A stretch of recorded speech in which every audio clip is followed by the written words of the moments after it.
Hello, come in. Hi, nice to see you again. I have some cause for celebration. Do come in. Do you remember I showed... Hello, George. Do you remember I showed you the manuscript I was working on when we were talking about fountain pens the other day of the Ballad of Sir Galahad? It's over. Have a seat. It's over on my desk there. You can take a flick through it if you like. It's now done. In fact, it's made the transition from manuscript book to sort of typescript. Anyway, I thought you might like to hear it. So do have a seat. Yeah, it goes on a bit. But yeah, let's see if we've got time. But mind you, it's January. This is the time for chivalric and heroic tales, and tales the bard by the fireplace. So I've actually got some nice. In fact, I'm going to top it up.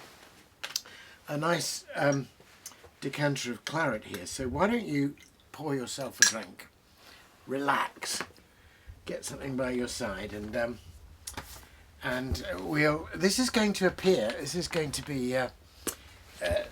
There's a thing called the Rabbit Room Press, which Rabbit Room is a wonderful group of American writers and artists and enthusiasts for Lewis and Tolkien who are trying to do their own creative thing now in the way that the Inklings and Lewis and Tolkien did then. Anyway, they're going to produce a book, beautiful, lavish, illustrated book called The Lost Tales of Galahad, which is picking up stories about Galahad before he achieves the quest of the Grail, while he's still in the wild woods after his encounter with Lancelot. And they kindly asked me if I'd contribute. So I've written a ballad, a poem for it, in this sort of old ballad style. And of course it'll duly be published, but I have their permission to just give you, it'll have wonderful illustrations by Ned Bustard in woodcuts. But anyway, I'm going to, I have his permission and their permission to share the poem with you. So the poem ends, you'll be happy to know it ends, but it ends with the word wine, which is why I think this might be fun. So the Ballad of Galahad and the Naiad. Young Galahad went riding by through forests waste and wild, courageous as a golden lion and tender as a child. His jet-black steed would tread so fine it scarcely pressed the ground. Its harness lay so sleek and soft it scarcely made a sound. And as he rode the forest tracks by sun or moonlight pale, he searched the wild wood all around for glimpses of the Grail. He saw the white hart's silhouette against the brightening east, and hoped to find some word or sign, some clue from bird or beast. Some word or sign, some clue divine, some glimmer beckoning, some token of the Holy Grail to make his heart take wing. He saw the white hart's silhouette against the golden west, but still no sight, no earthly light to lead him on his quest. And then he heard a lovely sound of ripples running clear. He was as glad to find a stream as any running deer. He left his weary steed to graze, laid down his shield and sword, and stooped to drink from out the brook that babbled o'er the ford.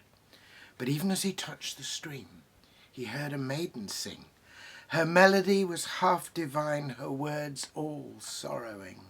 Her melody was half divine, her song was all too brief. Young Galahad had never heard such loveliness in grief. He raised his head and saw the maid as in some living dream, all clothed in flowing green and blue, the spirit of the stream, all clothed in flowing blue and green and lovely as the dawn, as though the living stream itself had taken human form. Part 1. Part 2. Alas, she sang, and who will hear the sorrows that I sing? And who will know the hurt and woe that blights my withered spring? For my sweet brook that ran so clear is fouled and choked with filth. The good earth weeps, the poison seeps through bank and turf and tilth. The poison seeps, the good earth weeps, dark shadows blight my streams, whilst that dread necromancer dares pursue his evil schemes. In vain I tend the waterbeds, I tend this vale in vain. A damned soul has damned my stream, 'twill not run clear again. Sir Galahad gazed in the stream and drew back from the brink, for now he saw the water fouled and all unfit to drink. For now he saw the water fouled and poisoned at the source, and fish and birds and beasts lay dead along its deadly course. So Galahad raised up his head and called out to the maid, "Take comfort, I have heard your song, and I'll come to your aid. Take comfort, I have heard your song, your cries are not in vain, and I will take your part until your brook runs clear again. Show me the one who did this deed, who fouled the waters here, and I will purge him from this place until your brook runs clear." "Sir Knight," the Naiad soon replied, "you know not what you say. The very sight of that dark night would fill you with dismay. For he was once a knight like you, a man of goodly parts, until he turned his heart awry and practised evil arts. For he was once a knight like you, and won my heart and hand. But he proved cruel, and soon despoiled his lady and his land. He fettered me in manacles, he bridged my stream with steel, and made my waters churn and turn a cruel iron wheel. He draws his power from my stream to serve his greed and lust. His engines churn the limpid burn and turn life back to dust. My life is in the living stream. The stream he can control. And if you slay him where he stands, I fear to lose my soul. For he has bound my life to his, fast with an iron key, which he has hidden who knows where in deepest secrecy. And though I fled his darksome house to weep beside my stream, I fear his power holds me still as in some evil dream. And even if we brave his gates and find him in his lair, unless we find the hidden key, my ending is despair." 3. "Take heart, fair maid," cried Galahad, "take heart, and ride with me, for we will face the tyrant down, and we will find the key. He may have sought to dam the source and triumph for a while, but there's a source behind the source which no man can defile. The iron key may close and lock, the iron chains seem strong, but there is yet a golden key that loosens every bond." And she has dared to hope again, and mounted on his steed, and they have ridden swift and free to dare and do the deed. Up to the gloomy castle gate, all wreathed in acrid smoke, for deadly fumes assailed them there and made them retch and choke. But Galahad has blown his horn, and at the magic sound the iron gate of pride and state fell crumbling to the ground. And then there came a grinding sound, a weird and sickening screech, and from a towering figure came a strange metallic speech. "And who disturbs my alchemy? Who breaks my solemn seal? Who trespasses? Who dares to breach my tower of glass and steel?" He swaggered out in arrogance, all clad in tempered mail, expecting, as it always did, the world to cower and quail. But Galahad stood firm and still, he gave no ground at all, but only said, "Your writ is read, and pride precedes a fall." And then he laid his lance in rest and set the lady down. The light was on his silver helm, his black steed pawed the ground. The light was on his silver helm, his face was stern and set. The fair maid turned and held her breath as light and darkness met. When light and darkness met and clashed, the hills rang with the sound. The Naiad raised her eyes to see her tyrant on the ground. End of part 3. Part 4. Sir Galahad stooped down and said, "Now let him be revealed, for we must know the truth before this evil can be healed." So he unlaced the Dark Knight's helm and stood back, all amazed. It was no more a human face, the sight on which they gazed. Beneath the mask of hardened steel no human face remained, just springs and bolts and cogs and wheels, all rusty, worn and stained. And from his fallen form there came a sad mechanic sound, the sound of dark machinery, all slowly winding down. "How can this be?" the Naiad cried. "He once was flesh and blood, and I once thought a maiden's love might do the poor man good." "I see," sighed good Sir Galahad, "the trap he set himself. He set his mind on turning cogs, he set his heart on wealth, and where he set his mind and heart, his soul flowed in their wake. For sometimes we ourselves become the idols that we make. He spurned your love. Alas, that love was all that kept him whole, and soon a mechanistic will became a clockwork soul. But leave him to the fate he chose, for we must find the key, the iron key that closes first, and then the golden key." They sought throughout the castle grim, they opened many a door, and freed from chains and drudgery the helpless and the poor. "I fear this place," the Naiad said, "the place where I was bound. I fear what might become of me before the key is found." Fear not," said Galahad, "your tyrant is no more, and you will find the courage to unlock the dreadful door. For only you can find the key that once held you so fast, and only you can heal this place and make that healing last.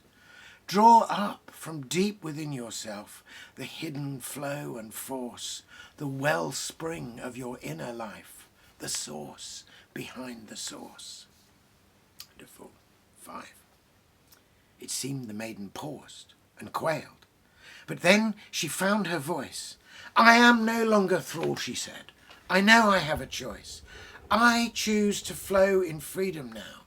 I choose to flow in love, to draw up wisdom from the depth and blessing from above."